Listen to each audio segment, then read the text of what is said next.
কোন দেশের বিরুদ্ধে কোনোদিন জেতেনি আর্জেন্টিনা, হেরেছে সব ম্যাচ, ব্যর্থ ম্যারাডোনা থেকে মেসি।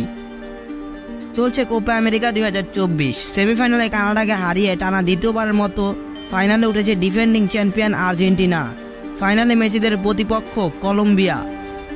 কোপা আমেরিকার ফাইনাল ঘিরে চড়তে শুরু করেছে পারদ। ফাইনাল ম্যাচের পাশাপাশি বিশ্বকাপ জয়ী আর্জেন্টিনা নানা তথ্য নিয়ে জানার কৌতূহল কম নয় নীলসাদা ফ্যানদের। 2021 সাল থেকে সময়টা ভালো যাচ্ছে আর্জেন্টিনার। কোপা আমেরিকা ফিনালের সীমা, বিশ্বকাপ জিতেছে নীলসাদা ব্রিগেড। কিন্তু বলুন তো, এমন কোন দল রয়েছে যাদের বিরুদ্ধে কোনোদিন জেতেনি আর্জেন্টিনা, হেরেছে সব ম্যাচ, ম্যারাডোনা থেকে মেসি, কেউ পারেনি জেতাতে? এই প্রশ্নের উত্তর কিন্তু অনেক কাছেই অজানা।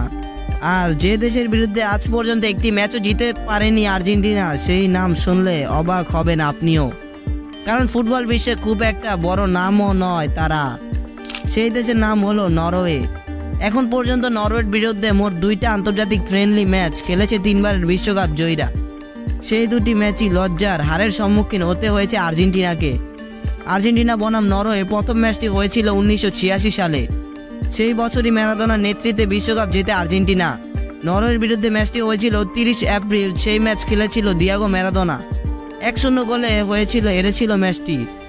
আর্জেন্টিনা বনাম নরওয়ে দ্বিতীয় ম্যাচটি হয়েছিল 2007 সালে 22 আগস্ট। লিওনেল মেসি সদ্য যোগ দিয়েছিলেন জাতীয় দলে। সেই সময় নরওয়ের বিরুদ্ধে 2-1 গোলে হেরেছিল আর্জেন্টিনা।